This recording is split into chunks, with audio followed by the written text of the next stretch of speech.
एक सवाल जो मैं आप सभी से पूछना चाहता हूँ, क्या हनुमान जी की मृत्यु हो सकती है? आप क्या मानते हैं? कमेंट बॉक्स में हमें जरूर लिखकर बताएं। और आज की इस खास वीडियो में हम इसी रहस्य से पर्दा उठाने जा रहे हैं कि क्या सचमुच हनुमान जी की मृत्यु हो सकती है। जय श्री राम।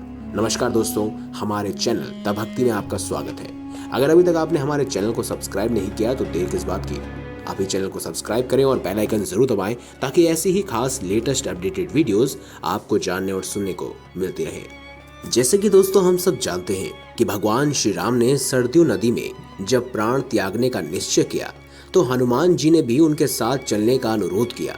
तब श्री राम ने उन्हें इस पृथ्वी पर रहकर समाज कल्याण करने का आदेश दिया और साथ ही अपने शरीर को त्यागने के पहले महाबली हनुमान जी को अजर अमर होने का आशीर्वाद भी दिया था ताकि वह सदैव राम नाम की अलख और भक्तों का मार्गदर्शन करते रहें। वैसे आपको बता दें कि आज भी आपको हनुमान जी की उपस्थिति सच्चे दिल से याद करने पर महसूस आप स्वयं कर सकते हैं, जिसके अनगिनत प्रमाण हमारे इतिहास में दर्ज है। स्वयं महाकवि तुलसीदास जी को हनुमान जी ने साक्षात प्रकट होकर श्री राम के दर्शन करने का सूत्र बतलाया था।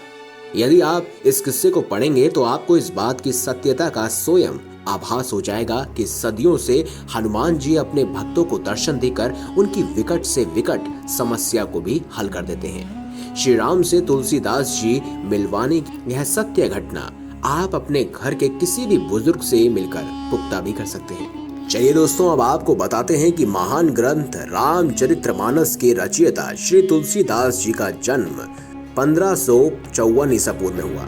उन्हें भगवान श्री राम के साक्षात दर्शन करने की प्रकट अभिलाषा हुई और ये अजर अमर हनुमान जी की कृपा रही कि उन्हें कलयुग में भी भगवान श्री राम और लक्ष्मण जी के दर्शन हुए।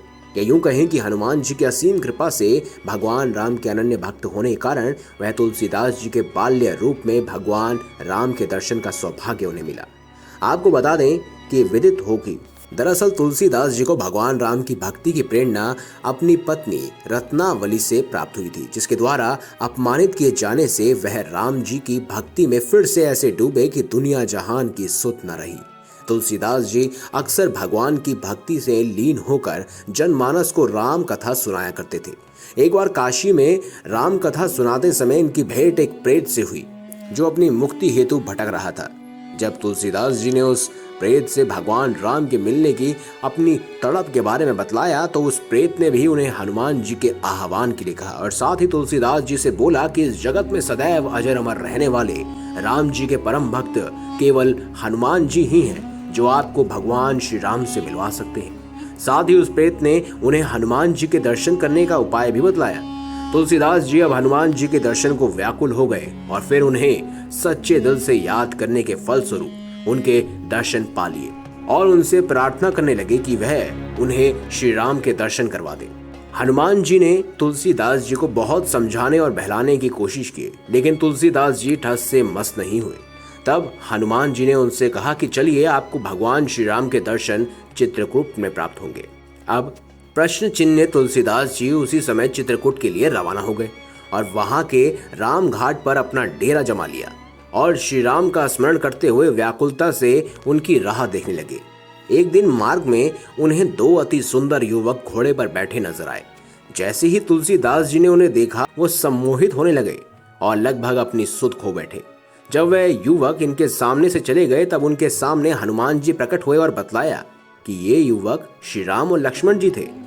तुलसीदास जी इतने में भावुक होकर रोने लगे और पछताने लगे कि वह अपने प्रिय प्रभु को भी नहीं पहचान पाए। तुलसीदास जी को विकट और दुखी देखकर हनुमान जी ने सांत्वना दी कि कल सुबह आपको फिर से लक्ष्मण और राम जी के दर्शन होंगे। दूसरे दिन प्रातःकाल सुबह स्नान ध्यान करने के बाद तुलसीदास जी जब घाट पर बैठकर लोगों को चंदन लगा रहे थे तभी बालक के रूप में भगवान राम इनके पास आए और कहने लगे, बाबा हमें चंदन नहीं लगाओगे? हनुमान जी को लगा कि तुलसीदास जी इस बार भी भूल बैठे हैं, इसीलिए वह तोते का रूप धारण कर गाने लगे, चित्रकूट के घाट पर भई संतन की भीड़, चित्रकूट की घाट पर भई संतन की भीड़, तुलसीदास चंदन घिसे तिलक देत रघुवीर। ये महाबली हनुमान जी ही थे जिन्होंने तुलसीदास जी को भगवान श्री राम का सशरीर दर्शन करवाए। तो दोस्तों, अब आपको तो पता ही चल गया होगा कि हनुमान जी की कभी भी मृत्यु नहीं हो सकती, वो समय के भी परे हैं। वो आयामों के भी परे हैं। वो किसी भी आयाम में सफर कर सकते हैं, कहीं भी कभी भी किसी भी समय पहुंच सकते हैं।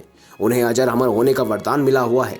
साथ ही आपको ये भी बता दें कि हमारे ग्रंथों और पुराणों में ये लिखा हुआ है कि जब कल की अवतार अपना रूप धारण करेगा, अपना अवतार लेगा, तब उनके साथ उस समय कंधे से कंधा मिलाकर खड़े होंगे उनके भक्त हनुमान जी, जो उन्हें मार्गदर्शन देंगे और साथ ही साथ कलयुग के अंत तक इस धरती पर जीवित रहेंगे, क्योंकि वो अभी भी अपने प्रभु श्री राम का इंतजार कर रहे हैं और प्रभु श्री राम का अवतार के रूप में कल की अवतार का नया जन्म होगा और ऐसे में भगवान हनुमान जी उनके साथ अवश्य होंगे।